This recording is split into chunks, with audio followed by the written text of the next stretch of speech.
Hello everyone, you're very welcome to this bite-sized safeguarding session today, which is on the topic of domestic abuse in educational settings. Please be mindful that it is an incredibly sensitive subject and the content of the session might be upsetting, so please do feel free to take breaks if you need them. If you are affected by any of the content in today's session, there are signposting details throughout the webinar. You can also visit nspcc.org.uk for more information and support. So it is our intention today that this bite-sized session will provide an introduction and overview of domestic abuse in educational and childcare settings. We will explore the types and signs of domestic abuse and how this can affect the children and young people in our care. We will also consider how to support colleagues in the workplace, including some interventions that could be implemented, and to reflect on our current practice, ensuring that all policies and procedures are up to date and relevant. Before we begin though, I just want you to take a moment to consider how confident you're currently feeling with your knowledge of domestic abuse in educational settings. So 1 being little to no confidence and 10 being very confident. So just take a moment to consider and maybe make a note of where you sit between 1 and 10. And we do hope that by the end of this session, you are feeling more knowledgeable and confident with your knowledge of domestic abuse in educational settings. Dealing with domestic abuse in an educational setting can be tricky, mainly due to the actual abuse taking place within another house and not directly to the child or young person. The physical signs that you may see with other types of abuse won't necessarily be seen by you, and so the behavioural and emotional signs are what you will be looking out for. There will be scenarios that we share today that are real, but names, etc. have been changed to protect confidentiality. However, they are real. And they are scenarios that unfortunately are very common. Children can experience both short and long-term cognitive, behavioural and emotional effects because of experiencing domestic abuse. Each child will respond differently to trauma, and some may be resilient and not exhibit any negative effects. Children's responses to the trauma of experiencing domestic abuse will vary according to the multitude of factors, including, but not limited to, age, race, sex, and their stage of development. It is equally important to remember that these responses may also be caused by something other than experiencing domestic abuse. The first scenario that we'll be sharing is to get you to think about different situations. A child in the setting has started to show aggression towards other children. He is age 3 and was overheard saying, "If you don't give me that toy, you are going to get it." The key person and the designated safeguarding lead, or DSL, discuss that they have never seen the mum in the setting and that she works from home. They arrange a meeting with both mum and dad, but dad makes an excuse for mum coming in. When the setting call home to confirm the meeting, mum says that she didn't know anything about it. Dad attends the meeting and seems to be acting strangely.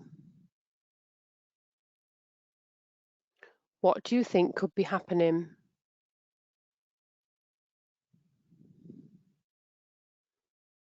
Take a moment to consider what you would do next.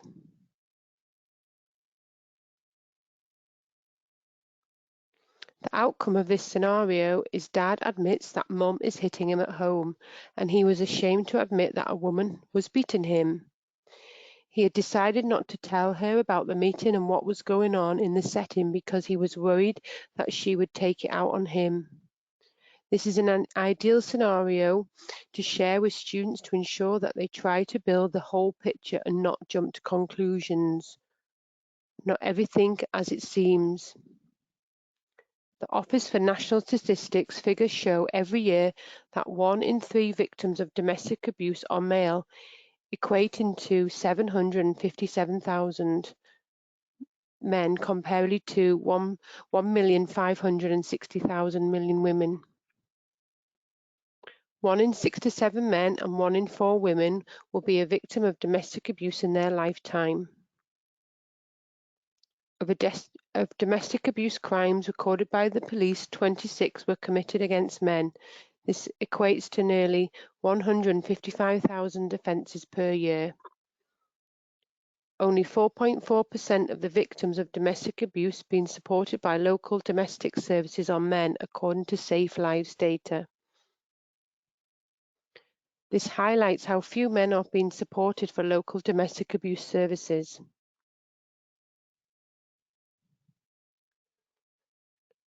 Children never just witness domestic abuse.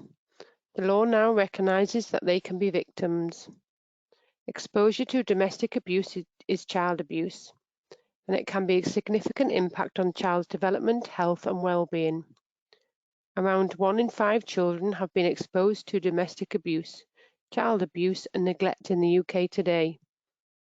Although these findings remain the most robust UK-wide research-based indication of the prevalence of child abuse and neglect available, they are increasingly dated.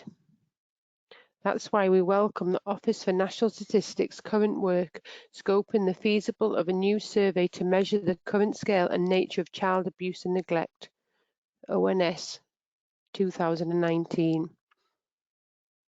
During the pandemic, NSPCC helpline contacts about domestic abuse increased. The helpline responded to over 11,600 contacts about domestic abuse in 2021, a 35% increase on the previous year. We know for some children and families, home might not be a safe place and staying there will be extremely challenging. Some may already be experiencing domestic abuse or worried an adult's behaviour is changing and escalating.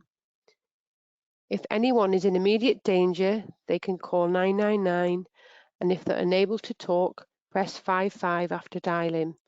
The police can also remove the person harming you from your home.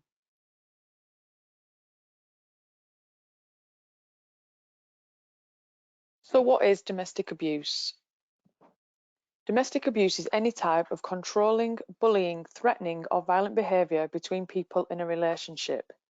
It could also involve being coercive and manipulative or gaslighting. Gaslighting is a form of emotional abuse that makes you question your beliefs and perception of reality. Over time, this type of manipulation can wear down your self-esteem and self-confidence, leaving you dependent on the person gaslighting you. It can seriously harm children and young people, and experiencing domestic abuse is child abuse. It's important to remember that domestic abuse can happen inside and outside the home, can happen over the phone, on the internet, and on social networking sites. It can happen in any relationship and can continue even after the relationship has ended, and both men and women can be abused or abusers.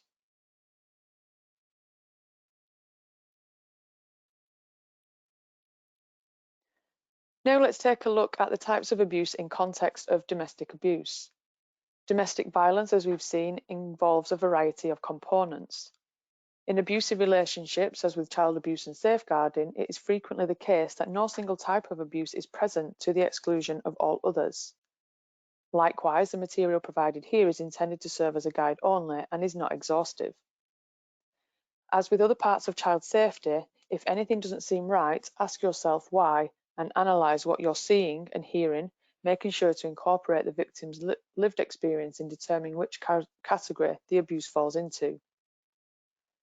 Domestic abuse can be emotional, physical, sexual, financial, or psychological, such as physical violence, including kicking, hitting, punching, or cutting, which they may try to minimize or trivialize, rape, including in a relationship, gaslighting, withholding food, drink, or medicines, controlling someone's finances by withholding money or not allowing them to go to work, controlling behavior like telling someone where they can go and what they can wear, not letting someone leave the house or isolating them from their friends and family, checking or monitoring emails, text messages, or letters, and they may also be forced to give their passwords over, threatening to kill someone or harm themselves, making threats or threatening behavior towards another family member or pet, and actual harm on a family member or pet. Now, what are the effects of domestic abuse? Living in a home where domestic abuse happens can have a serious impact on a child or young person's mental and physical well-being, as well as their behaviour, and this can last into adulthood. What's important is to make sure the abuse stops and that children have a safe and stable environment to grow up in. Our services can support children and young people who have experienced domestic abuse to help them move on and receive the care that they need. And that is from the NSPCC. As with any situation involving child protection or safeguarding, we must first get to know the children with whom we deal with and any changes in their behaviour that are out of the ordinary should it be reported. Other pieces of information may be accessible, as with other forms of abuse, to help develop a fuller picture of what is going on with the child or the young person. As you will see, many of the signs and symptoms described below, while not exhaustive, could also be indicators and symptoms of other types of abuse. It can be difficult to tell if domestic abuse is happening, and those carrying out the abuse can act very different when other people are around. Children and young people might also feel frightened and confused, keeping the abuse to themselves. Signs that a child has witnessed domestic abuse can include aggression or bullying, antisocial behavior like vandalism, anxiety, depression, or suicidal thoughts, attention seeking, being very needy or very overfamiliar, bedwetting, nightmares, or insomnia, bedwetting themselves during the day, constant or regular sickness like colds, headaches, and mouth ulcers, drug or alcohol use, eating disorders, problems in school or trouble learning, tantrums or meltdowns, often from very trivial reasons, and withdrawn or changes in behaviour. And this source again has come from the NSPCC.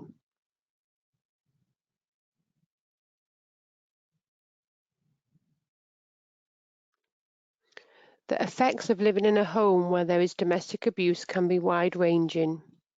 Children can suffer multiple physical and mental health consequences because of exposure to domestic abuse. Abusive behaviour amongst affected children was most common amongst 15 to 17-year-olds, with the behaviours most frequently directed towards the child's mother, sibling or friend, and rarely towards the main perpetrator of the domestic abuse. It is worth noting that child-to-parent violence is often a result from their experience, and most children who have experienced domestic abuse substantially will grow up to become either a victim or a perpetrator themselves without the correct intervention. Research suggests that children will continue to display abuse behaviour after the abuse in the home has ended. This can be due to the emotional impact of the abuse, but may also be related to learnt behaviour of how to react to certain situations.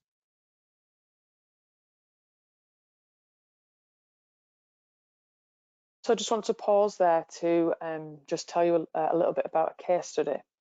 So little Joe attends a large nursery for children aged birth to 5 years. He is 3 years old and is currently in the preschool room with another 25 children. His key person is a calm, quiet person, and she understands how to support little Joe when he is having a day where he is not feeling happy. She has implemented strategies to calm him when self-regulation is not an option. His behaviour is described as erratic, aggressive, and sporadic. He bites, hits, smacks, and throws toys when it appears that nothing has triggered him to do so. During the observation, the key person was sent on her lunch break and replaced by a loud, bubbly leader. She commanded the room, and all the children were loving her vibrancy, except for little Joe. His body visibly tensed, he stayed on the outskirts of the room, and he began to lose control. He pushed, he hit, he threw toys, and screamed, covering his ears. You see, little Joe had experienced domestic violence to an alarming degree in his 3 years of life. A loud voice to him equated to danger, blood, screaming, and turmoil. It didn't matter to him that the loud voice was bubbly, happy, or non-threatening. It was loud, and that was enough to set his brain into fight, flight, or freeze.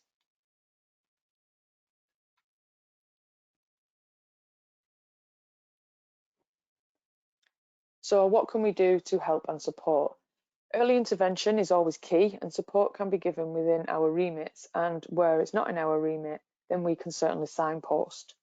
Firstly, it's really important to keep learning. Knowledge will give you the confidence in what you are trying to support in the first place.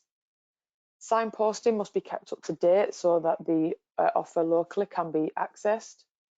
Continue to share and discuss this knowledge to support each other within the workplace.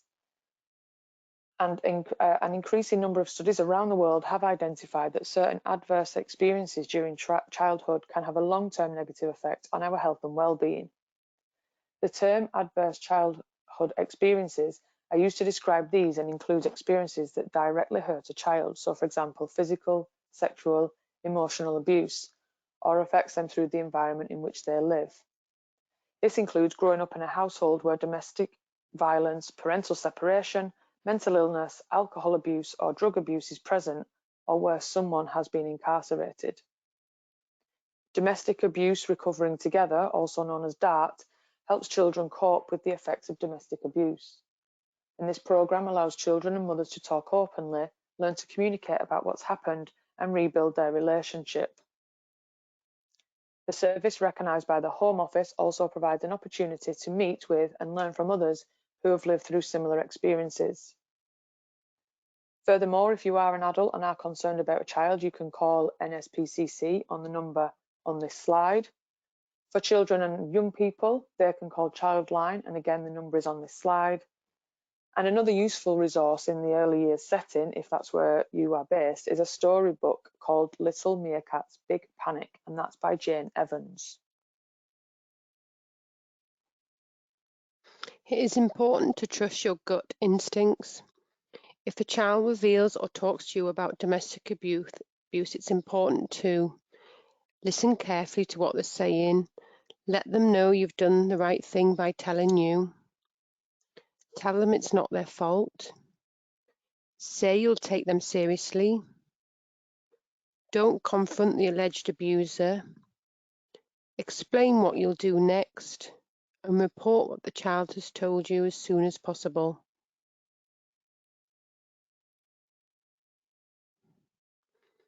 For any referrals, follow your own policies and procedures, ensuring that they are in line with your local authority. Visit your local authority's Safeguarding Partnership website, keeping up to date with your own community. This is a twofold approach, as you will be signposted to parents, carers, and also the child.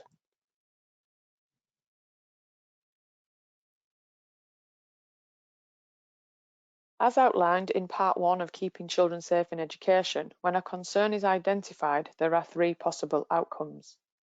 Number 1, managing any support for the child internally through the school or college's own pastoral support processes. An early help assessment, or a referral for statutory services, such as if the child is in need, or is suffering, or is likely to suffer harm. It is critical that we recall the bullet points given above if an adult or a colleague speaks to you about their experiences.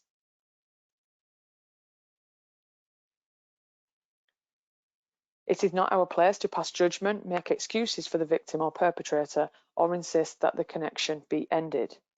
We know from some victim studies that it's the first and foremost about communicating, and then they might contemplate doing something about it afterwards. They aren't expecting you to solve their problem or know all the answers, and it is equally critical that we recognise that colleagues with whom we interact daily or on a less frequent basis may be victims of domestic abuse. If someone is worried about their partner, then they can make a request under Clare's Law. Clare's Law has been active from the 8th of March 2014, and the Domestic Violence Disclosure Scheme was implemented across England and Wales. It is often called Clare's Law after the landmark case that had led to it.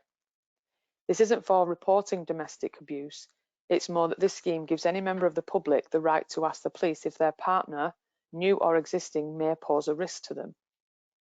This scheme also allows a member of the public to make an inquiry into the partner or a close friend or family member, and this is known as the right to ask.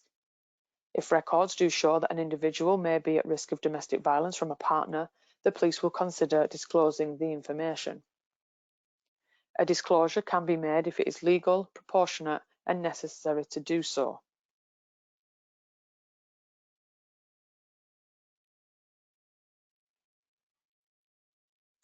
Other interventions include Fearless, which is part of Crime Stoppers, and their contact details are on the screen. And this is a way to report suspicions of domestic abuse anonymously. You have the NSPCC, which we have talked about throughout the webinar, and tools and resources to raise awareness and make sure that there is a safe space to talk. On this slide are details that can support parents and adults involved. If you're an adult experiencing domestic abuse, there are organisations that can help. You can talk to Relate about your relationship, including issues around domestic abuse. The National Domestic Violence Helpline is a 24-hour free helpline run in partnership between Women's Aid and Refuge. Men's Advice Line is an advice and support for men experiencing domestic violence and abuse.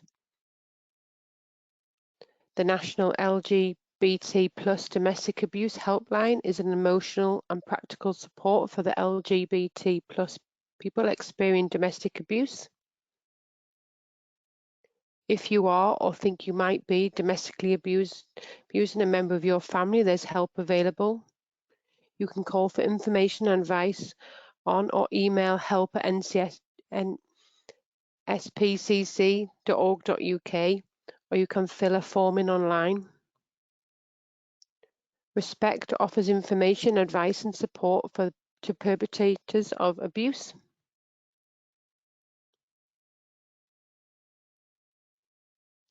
The need for education and training across sectors to enable identification of abuse, allocation of support and referral is a recurring theme within regional domestic abuse strategies. On this slide are some links that you may find useful for more information and support. It includes our Safeguard and Bitesize, Tackling Violence Against Women and Girls, that can be accessed on our VCERT playlist on our YouTube channel. The Bitesize event will provide an overview of Tackling Violence Against Women and Girls Strategy, July 2021, and it explores the role of education in this area and how we can support the strategy within our policies and procedures.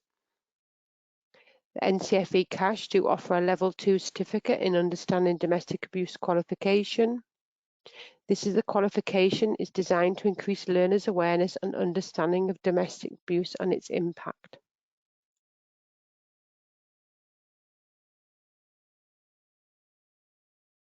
There are other bite-sized sessions that are available to access on our VCERT playlist on our YouTube channel, as well as in the Education and Childcare Careers Toolkit.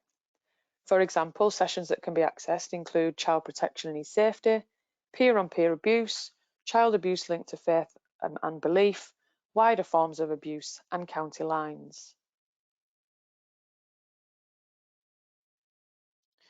So we have now reached the end of this bite-sized session.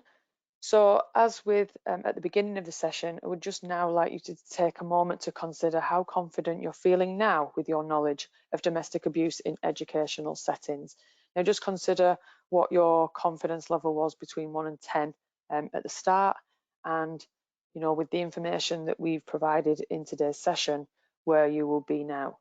It also may be worth considering, whatever your confidence level is, maybe some further actions for yourself. So we do hope that by the end of this webinar, you are now feeling more confident and knowledgeable and self-assured about your knowledge of domestic abuse in educational settings. That is the end of the webinar. Thank you for listening, and we do hope you have found this session useful. If you do have any comments or feedback, please do email provider.development@ncfe.org.uk. Thank you.